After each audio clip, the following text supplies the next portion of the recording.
আইসক্রিমটা দাও, আর এইটাও দিও।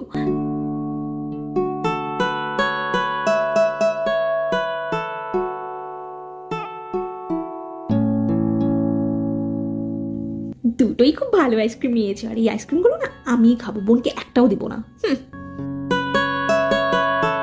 মেয়েটা সে কখন দোকানে গেছে, এখনো আসার নাম নেই। মা, ও মা, দিদি কোথায় গেছে গো? কোথায় আবার, দোকানে গেছে।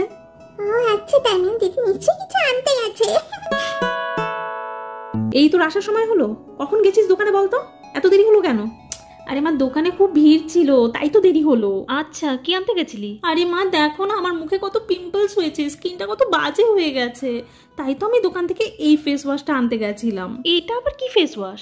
মা, এটা হচ্ছে গিয়ে হিমালয়ের পিউরিফাইং নিম ফেস ওয়াশ। ও আচ্ছা, এটা দিলে বুঝি সত্যি সত্যি পিম্পলস কমে যায়? হ্যাঁ তো মা, সুস্মিতা তো এই ফেস ওয়াশটা ইউজ করে ওর মুখের পিম্পলস গুলোকে কম করেছে, ওই তো আমাকে এটা সাজেস্ট করলো। বাবা, আমার তো বিশ্বাসই হচ্ছে না, ফেস ওয়াশ ইউজ করে নাকি পিম্পলস গায়েব। আরে মা, এটা তো ক্লিনিক্যালি প্রুভেন পিম্পলস রিডিউস করতে, আর জানো তো এর মধ্যে না 100% ন্যাচারাল নিমও রয়েছে, যা মানা হয় পাওয়ারফুল অ্যান্টিব্যাকটেরিয়াল অ্যাকশনের জন্য।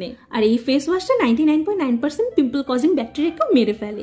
এই জেন্টাল ক্লিনজারটা ডিজাইন করা হয়েছে ইম্পিউরিটিসকে দূর করতে আর স্কিনকে পিম্পল ফ্রি করতে। আর এটা জানো তো একটা সোপ ফ্রি আর প্যারাবেন ফ্রি একটা প্রোডাক্ট। আচ্ছা, সে তো বুঝলাম, কিন্তু এটা কি ইউজ করবো কি করে? সেটা তো আরোই সিম্পল, কিছুই না, হালকা করে স্কিনটাকে জল দিয়ে ভিজিয়ে নিয়ে তারপর কিছুটা ফেস ওয়াশ নিয়ে পুরো মুখে লাগিয়ে আলতো করে ম্যাসাজ করতে হবে সার্কুলার মোশনে। কিছুক্ষণ ম্যাসাজ করে নর্মাল জল দিয়ে ধুয়ে নিলে হয়ে গেল।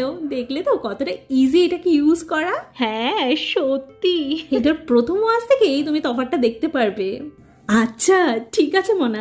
আচ্ছা শোন না মনা, তোর এই ফেস ওয়াশটা আমাকে অল্প দিবি? দেখ না আমার মুখে না কত গুড়ি গুড়ি পিম্পলস উঠেছে, আমাকে অল্প দিবি তোর এই ফেস ওয়াশটা ইউজ করতে? সেটা তো হচ্ছে না, এটা আমার, ঠিক আছে? তোমার যদি নিতে হয় আমি ডেসক্রিপশন বক্সে লিঙ্ক দিয়ে দিয়েছি, তুমি ওখান থেকে গিয়ে অর্ডার করে নাও।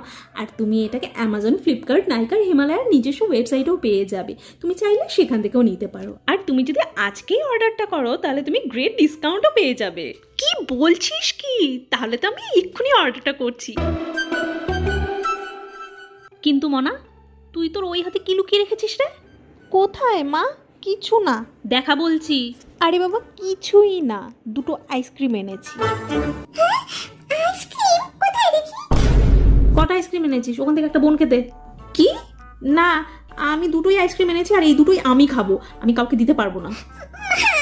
দিদিকে একটা আইসক্রিম দিতে বলো, আমি আইসক্রিম খাবো। হ্যাঁ রে মনা, দোকানে যখন গেলি তুই তোর জন্য আইসক্রিম নিয়ে আসলি, কেন বোনটার জন্য একটা আনতে পারলি না? তুই ভালো করেই তো জানিস তোর খাওয়া দেখে বোনও খেতে চাইবে, তাহলে তুই বোনটার জন্য একটা আনলি না কেন? শোনো মা, আমি কষ্ট করে দোকানে গেছি আমার জন্য আইসক্রিম আনতে, অন্য কারোর জন্য নয়, ঠিক আছে? আর কারোর যদি খেতে ইচ্ছে করে সে নিজে গিয়ে নিয়ে আসুক।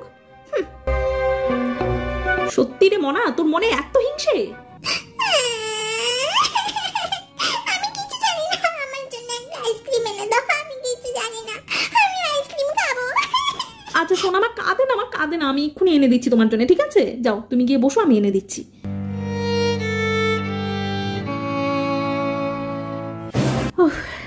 এখন আরাম করে বসে আইসক্রিমগুলো খাবো। খুব ভালো করেছি, বোনকে দেইনি আর দেবো না, যা কিছু আনবো সব ওকে দেখিয়ে দেখিয়ে আর একা একা খাবো।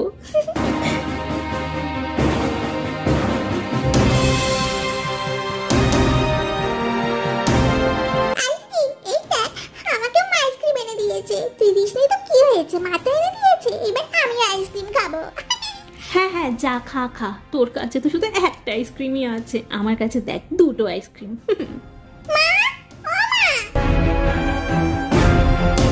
কি হয়েছে, আবার কাচ্ছিস কেন? এই তো আইসক্রিম এনে দিলাম। দেখো না, দিদির কাছে দুটো আইসক্রিম আছে বলে দিদি আমাকে দেখাচ্ছে, তুমি আমার জন্য দুটো আইসক্রিম আনবে না কেন? মনরে, তোর বাদরামি কিন্তু এবার আমি বের করে দেবো। তুই বোনকে কেন খোঁজাচ্ছিস? কোথায় খুঁচিয়েছি? ও শুধু আমাকে ফাঁসানোর ধান্দায় থাকে। কি? আমি তোকে ফাঁসাচ্ছি? হ্যাঁ দেখ এবার। কি করে?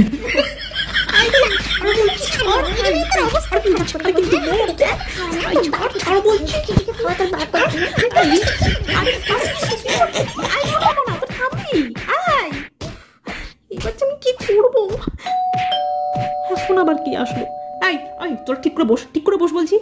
আমি যাই গিয়ে দেখি কি আসলো।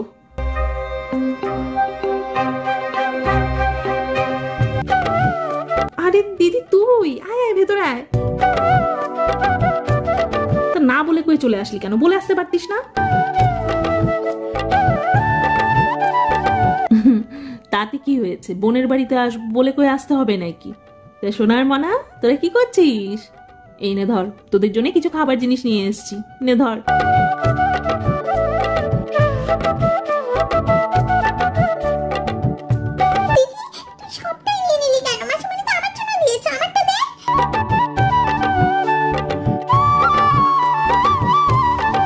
এই নে ধর।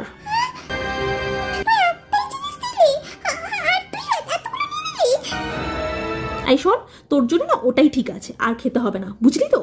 দিদি দে, কিন্তু আমাকে আরো দে বলছি। এই তোর আবার শুরু করলি? হ্যাঁ কেন রে, কি হয়েছে? আর বলিস না রে দিদি, সকাল থেকে দেখ না কি শুরু করেছে দুজনে মিলে। মনাটা শুধু জিনিস দেখিয়ে দেখিয়ে খাচ্ছে, কোনো কিছু সোনাকে দিচ্ছে না, আর সোনাটাও হয়েছে অমনি, সারাক্ষণ শুধু ভ্যা ভ্যা করে খাচ্ছে আর দিদিকে ধরে মারছে। ও বাবা, এই ব্যাপার? তা এমন করলে তো পরে পরে আস্তে আস্তে দুই বোনের মধ্যে মিলই থাকবে না। তাহলে তুই বল দিদি। মনা, সবকিছু বোনের সাথে শেয়ার করে খাবে, বুঝেছো? আর সোনা, তুমি দিদির গায়ে হাত দেবে না, কেমন? দিদি তো তোমার থেকে কত বড়, তাই না? অমন করলে আরো মার খাবে আমার কাছে। আমি তোকে কিছুই দেব না, সবই একাই খাবো, বুঝলি তো? তুই যা করার করে নে। এই তো দেখি আচ্ছা মুশকিলে পড়া গেল। না, ওরা এত সহজে জিনিসটা বুঝবে না, ওদের অন্য পদ্ধতিতে জিনিসটাকে বোঝাতে হবে। আচ্ছা আচ্ছা ঠিক আছে, আর ঝগড়া করে না, ঠিক আছে? চুপচাপ করে বসো, কেমন? মিনু, তুই আমার সাথে একটু ওই ঘরে চল তো, তোর সাথে আমার কিছু কথা আছে।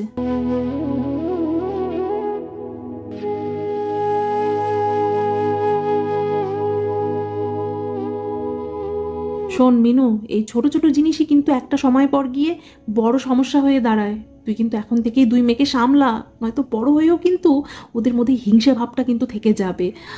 আর বাইরের লোকেদের কথা তো জানিসই, এই নিয়েই মজা লুটবে। তুই বুঝেছিস আমি কি বলতে চাইছি? সে তো বুঝেছি দিদি, কিন্তু আমি কি করব বলতো? ওদের কি করেই বা বোঝাবো? শোন, তোদের আম গাছের তো অনেক শুকনো ডাল পড়ে থাকে না? তুই আমাকে গুনে গুনে 3টে ডাল এনে দে তো। কেন রে দিদি, ডাল দিয়ে কি করবি? দেখ না কি করি আমি।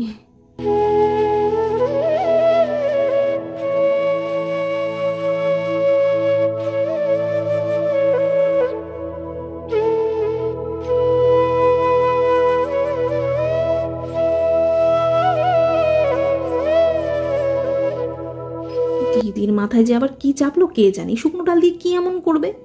যাকে দেখি কি করে।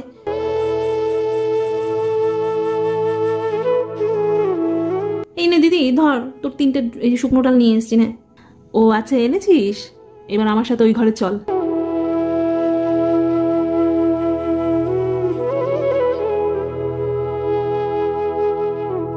সোনা মানা, কি করছো? এই দেখো আমার হাতে এগুলো কি বলো তো?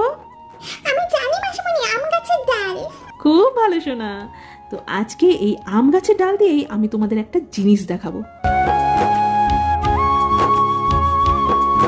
মনা, এই নে, এই একটা আম গাছের ডালকে ভেঙে দেখাতো।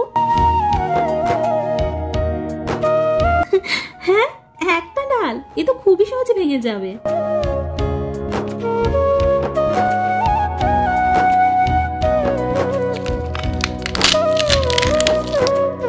এই দেখলে তো মাসিমণি, কত ইজিলি ভেঙে দিলাম।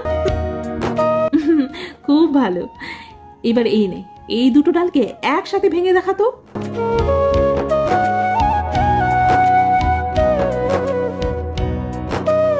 এই দুটো ডালকে একসাথে ভাঙতে হবে, এটাও পারবো।